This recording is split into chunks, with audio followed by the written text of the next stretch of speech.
Listen, they made the best boy slaves. Being racist. Barlija, Ustasha, Setnik. Serbs and Bosniaks. Hey, Ustasha, fuck you for being Nazis during and after World War II.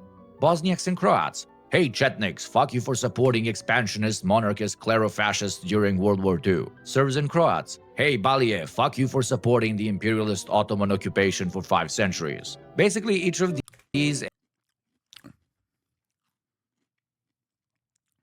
Listen, they made the best boy slaves, bar none. Okay?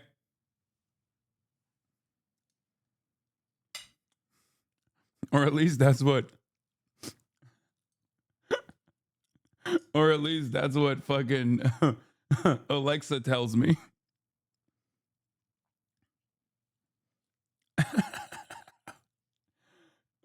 All jokes aside, the reason why I say that is because of the practice of Devshirme.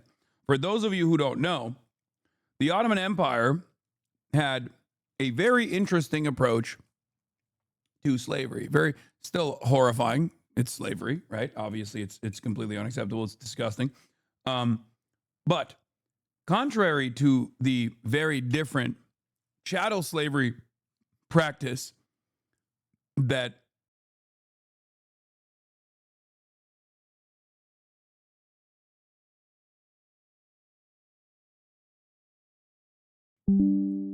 oh, it reconnected. We're good. Hello. Are you guys ready? I was talking to you about the practice of Devshirme.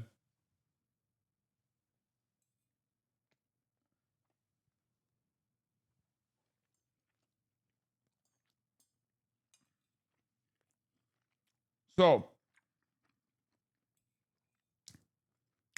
Serbs, primarily Christian, right?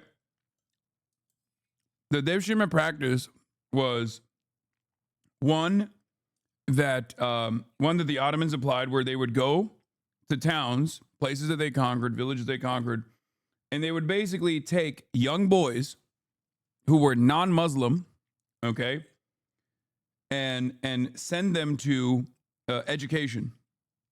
And this education was quite literally, like, it wasn't just like any kind of education. It was a very specific kind of education that would create some of the best soldiers in the form of janissaries, but not just the best soldiers, but even the best architects, the best teachers, and the best viziers, people that basically were elevated to the highest rungs of Ottoman society. Mimar Sinan, if I'm not mistaken, I believe, is also a Devshirme. He is one of the most important architects in the Ottoman Empire, in the entirety of the Ottoman Empire history. Many of the most famous people in the Ottoman Empire, historic figures, come from the Devshirme program. They would teach them the arts, poetry, different languages, train them in every fucking aspect of life. And then, just like unlike chattel slavery, what's really interesting is they had to be non-Muslim, right?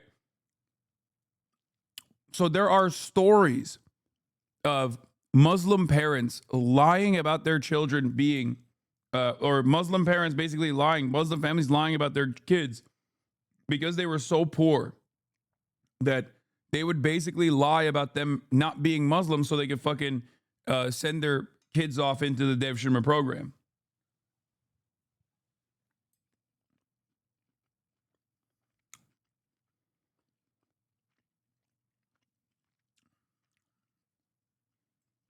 So that's why I said jokingly the Serbians made the best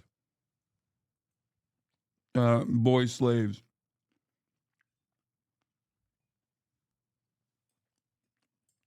Yeah, so it's an interesting concept because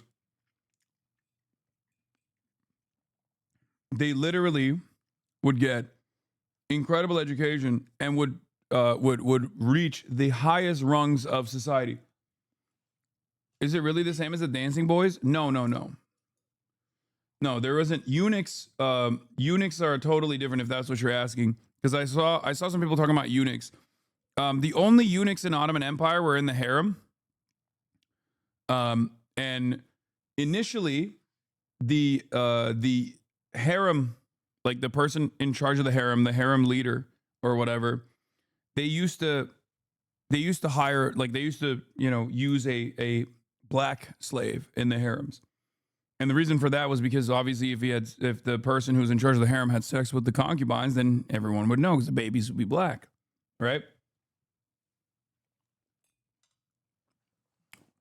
So then they actually started the practice of snipping the harem lord's penis and balls and turn them into eunuchs. It's fucking horrifying.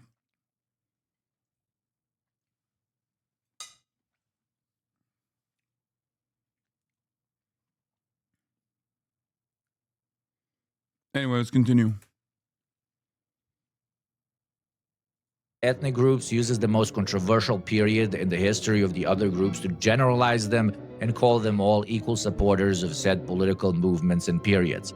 In the Balkan context, it's additionally ironic because all of these reactionary movements these slurs refer to were defeated thanks to the greater collaboration of all three of these ethnicities fighting for the same goal. The lesson? Divide and conquer, words edition. By constantly using said words, the subject is reminded of the harshest periods in history between his group and the outgroup, minimizing chances for dialogue and finding any sort of middle ground. That's one of the most impactful aspects of slurs. They throw us back, in a matter of a second, to periods of strife, death, and hate, effectively eliminating any chances of reconciliation between partners and even victims and perpetrators on a national, religious, or racial level.